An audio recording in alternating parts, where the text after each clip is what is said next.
Hello and welcome back to Typical City, everyone. This is your latest Manchester City news and transfer news. Manchester City have a money-making machine, a legal money-printing machine, and it's called the Youth Academy. The EDS system. It works superbly well. Whether they become first-team players or they go on to play for other clubs, City are producing the best football from that age category in the pyramid of football, and they are making money from it, massive amounts of money. And in other news, Gvardiol, no news yet. A £65 million bid has reportedly been rejected. Negotiations still ongoing, yet to come to a conclusion on that. But another surprise package from the MLS of all leagues. Atlanta United's wonder kid, Thiago Almada. Are City in for him as well as an alternative to Gabriel Vega? Another player that is very similar ilk, that type of player, that creative player. And are City going to go in big for him? He looks like a special talent, but it's the MLS. A lot of players can look very special in that standard of league. It's not the greatest league in the world. Good, but not Premier League standard. I mean, even the Bundesliga and your Europa leagues, La Liga, and all the European leagues, there are a level above that MLS division.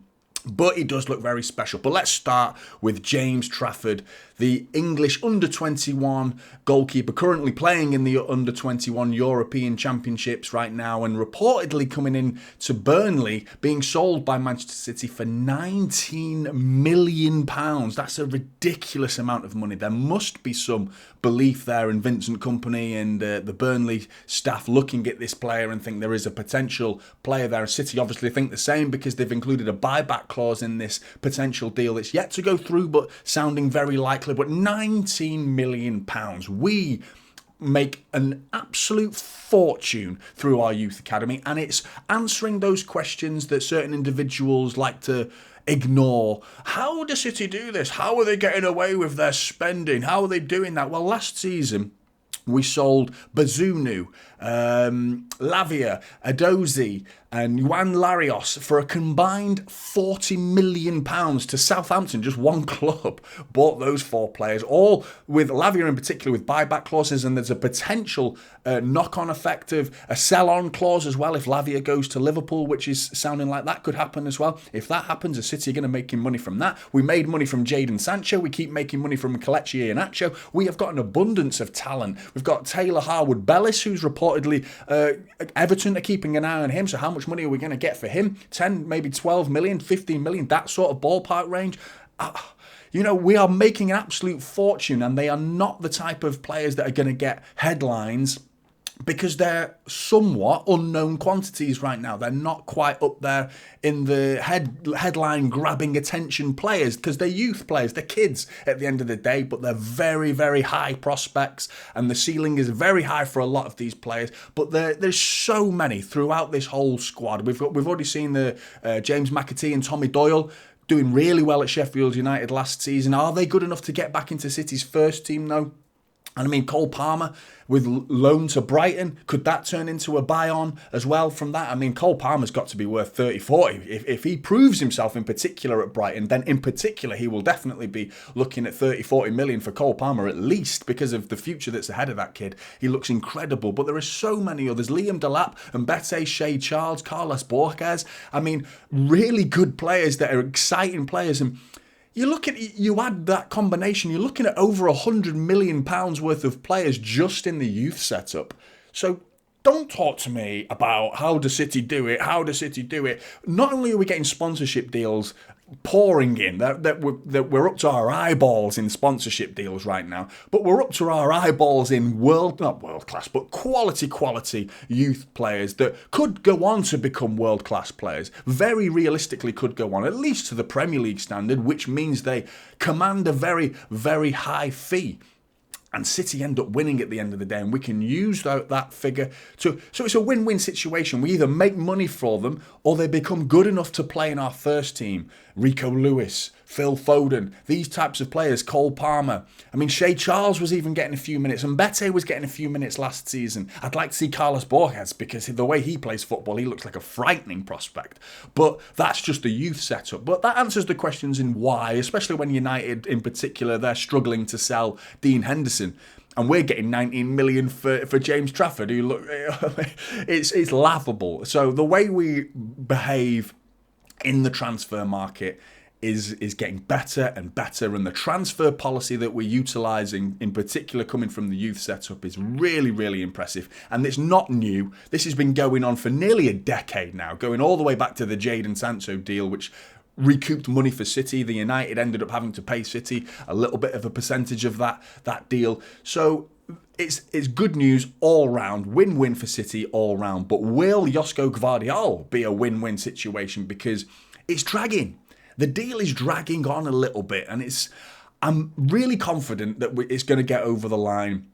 I think the fact that Max Eberl, the sporting director of RB Leipzig, continues to suggest that the deals and there is negotiations happening, that's one aspect to it that makes it more likely. I agree, it definitely makes it more likely, but the Harry Kane deal was incredibly public. Daniel Levy was public in that. Harry Kane himself walking down the golf course, getting interviewed by Gary Neville, talking about his desire to go and win trophies. He didn't name names, but he basically suggested that he wanted to go and play for City.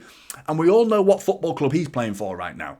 And that was an incredibly public deal. Very, very, very unlike City to go so public with it, to the point where Pep Guardiola is talking about it in his interviews, in his pre-match interviews, and talking and naming names as well, mentioning Daniel Levy and how he's a hard man to do business with. And he's at Spurs still, and talking about Bayern Munich, potentially United going in for Kane. I can't see them affording Harry Kane, to be honest, but will he stay at Spurs? Will he go to Bayern Munich? So it's one of those deals, this Gvardiol deal, that you want to get it over the line at some point. And how far is this going to get dragged out on throughout the transfer window? Because if we end up being a last-minute deal, we pay over the odds, we sort of abolish the whole transfer policy that we've had, in particular with Declan Rice, Harry Kane, Harry Maguire. We've walked away from so many deals before. I don't think City are as keen to walk away from this one as they were with the previous names that I just named. And Pep is probably poking Cheeky and Khaldoon, so get my man. Ferran Soriano, get him. Go and get him. I really want this man. And I do think City might go the extra mile to get him. But starting with 65 million, and they're asking for, well, it's 75 million euros, so roughly around 60 plus million in sterling, but 75 million euros, but they want 100 million euros. So there is a sea of difference between the two right now. So the negotiations might be happening, but there's a big difference between what they want and what we're prepared to pay. So hopefully there's some middle ground that we can achieve and meet in the middle somewhere.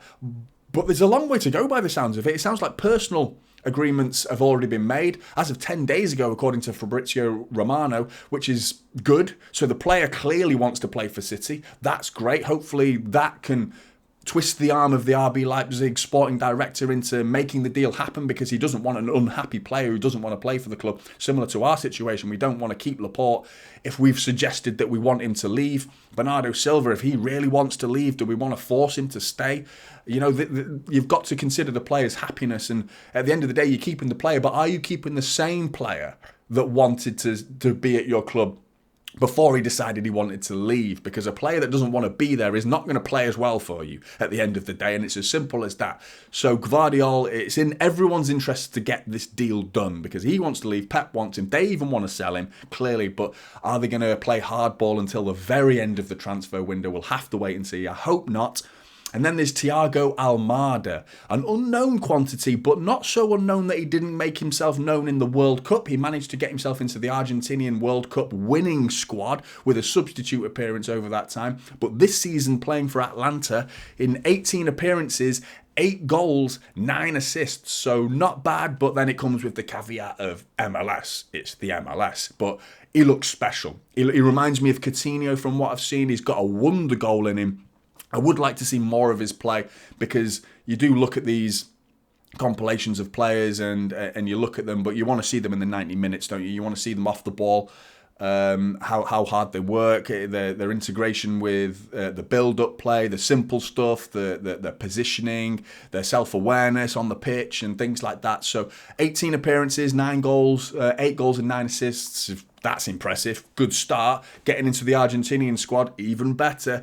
And United are also rumoured to be in for him, so whether City can meet that. But Gabri Veiga is another one he's of that same ilk, same age.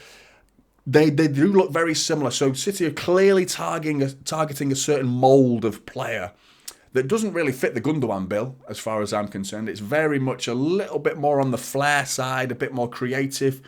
Gundogan was creative, don't get me wrong, but not quite as creative as the likes of these. A little bit more flair, willing to have a long shot and a different style to Gundogan, because I think Gundogan was very much a central midfielder, whereas Gabri Veiga and Thiago Almada look very much like the attacking midfielders and with no ability to defend. So it is a bit of a different thing, but that's where I think Kovacic has come in. And I do think Kovacic could quietly become our best signing. Over the course of next season, he may be used in so many positions that by the end of the season, we're thinking what a signing Kovacic was. For such a good fee as well, which makes it an even better signing at the end of the day. For less than 30 million, that's incredible, because he looks like he's going to bed into this City squad straight away with numerous Champions Leagues and winners' medals left, right and centre.